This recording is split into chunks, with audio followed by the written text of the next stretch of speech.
welcome back to Just Call Me Boats. I know it's been a while since I posted a video, but I've gotten a lot of requests for this particular one, so I'm going to shoot some video on how to install this plow. If you have this stock number plow, I'm going to show you the brackets and how this mounts on the front of the tractor, and I'm also going to give you some measurements in case you don't have the brackets because they're no longer available.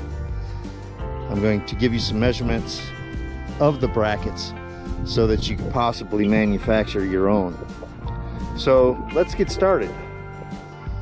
Okay, we're looking at the right hand side of the tractor underneath the foot pad. The foot pad is right here. This is the foot pad.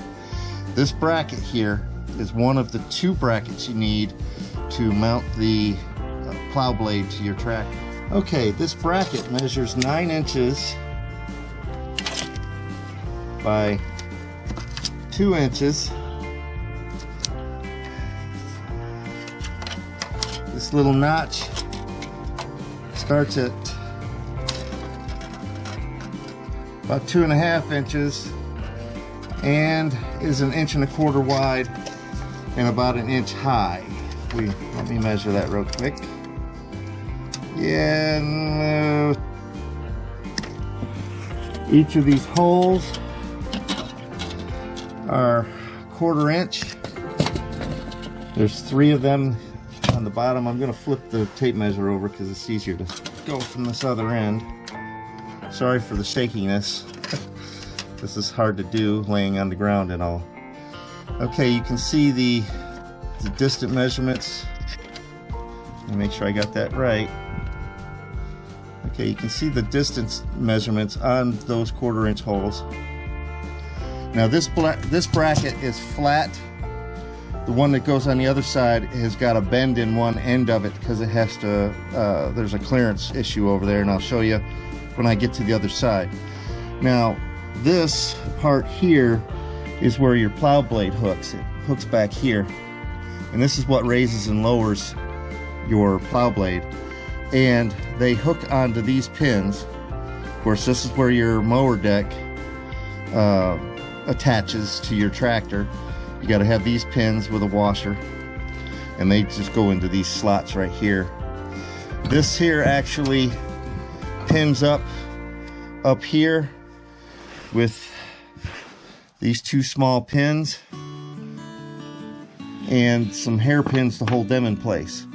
So let me set the camera down. Hopefully I can get the right angle so you can see what I'm doing here, because this is a little difficult to do by myself here.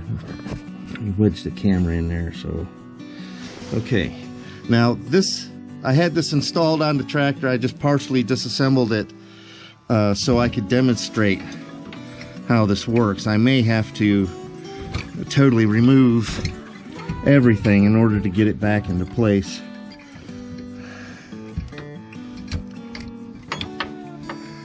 Okay, that's on that side. See how it just kind of hooks in there, and then this bracket swings up. You just line up the holes. Of course, this goes to the inside, and the pins go inside of it first. I should get it straight. Pardon the arm. Come on, get in there. Okay. So you just... It's giving me fits.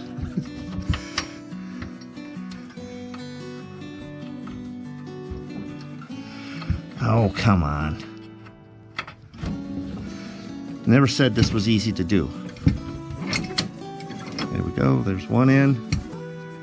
There's the other. And then you take your hairpins and you clip them in there.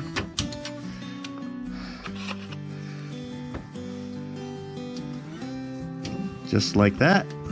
Come on, get in there. These, Kanya.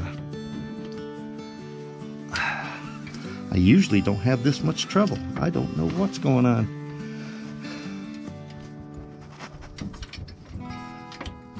There we go. So you make sure both sides are pinned in here. See if I can make sure they're pinned in here into the slot. You have this bracket pinned in up here, and then you make sure it's on both sides. The other side I gotta go over there and reset, but this will pivot up, and then when you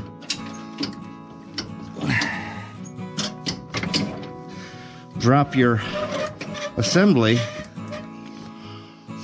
that will lower the blade, because the blade is on a fulcrum on the front of the tractor. So, oh, that thing just slipped right back out of there. Well, maybe I can get this other side while I'm playing around with it.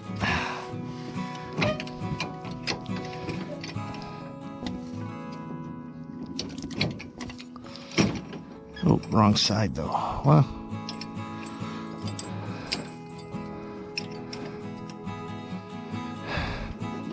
doggone it. There we go.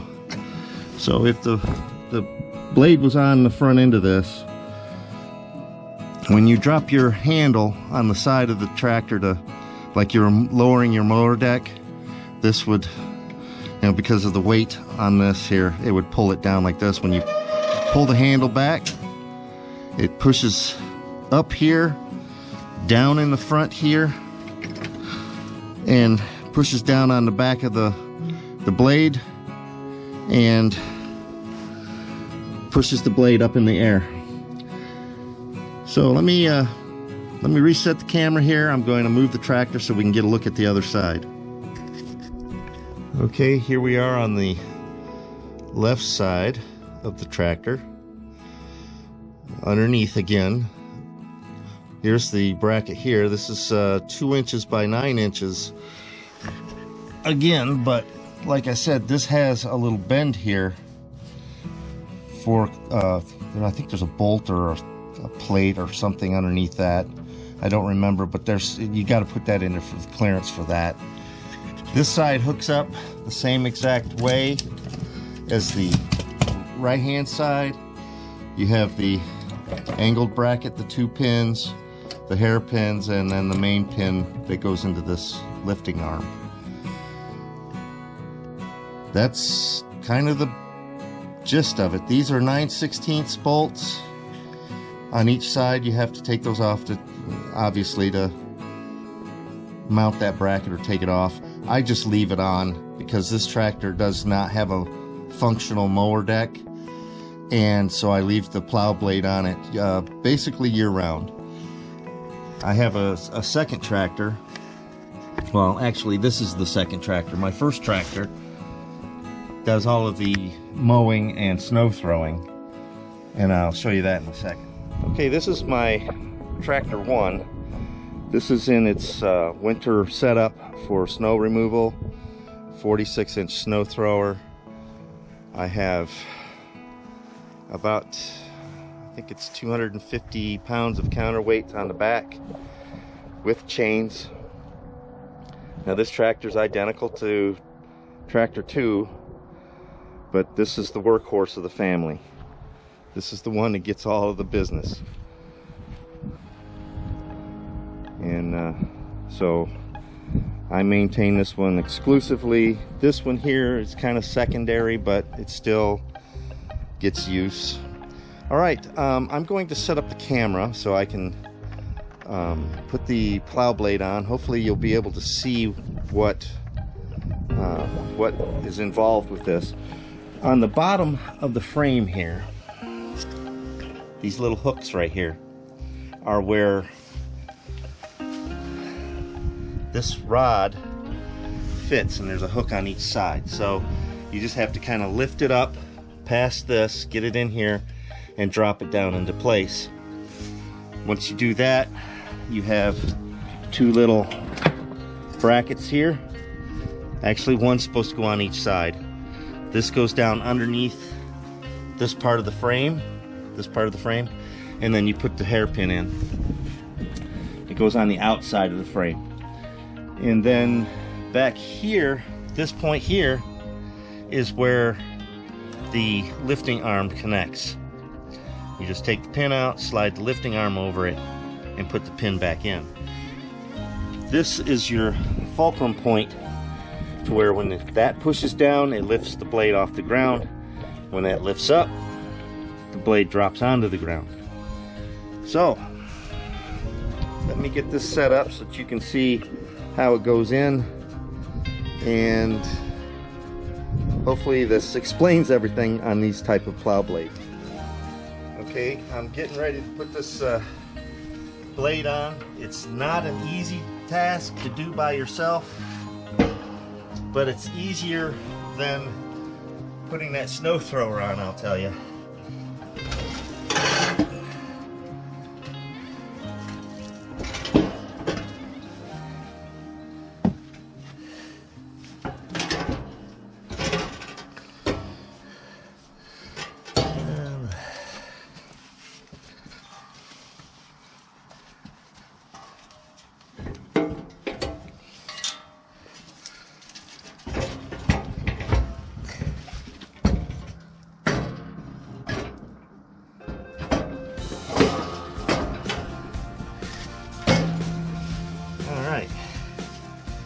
And then you put these brackets on.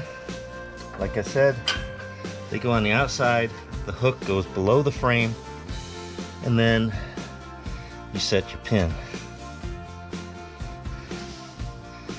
And that's just about it. You have to go underneath and hook up that lifting arm, and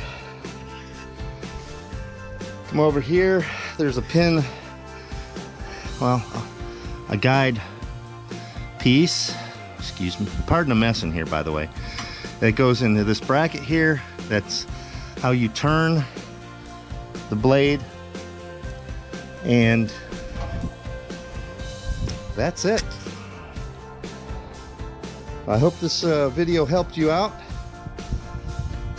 give you some insight into measurements on the brackets, where they're located, in case you have to manufacture your own, or you can just take still shots from the video to a machine shop and tell them this is what you need, give them the pictures and see if they can make it for you. A lot of machine shops will do little jobs like this, especially if they're slow in business, because it brings money in the door. So give them a try. Don't overlook your local machine shop.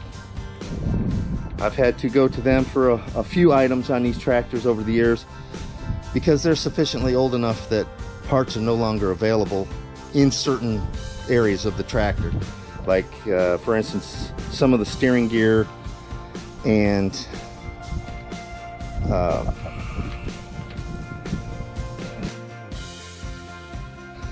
so anyway, I hope you enjoyed this video. I hope it was educational for you. I hope I helped you out. If you like this video, please consider giving it a thumbs up. If you have any questions or comments, please leave them in the box below. You know the drill. If you haven't already subscribed, please consider subscribing. Thanks for watching Just Call Me Boats, and I'll see you in the next video.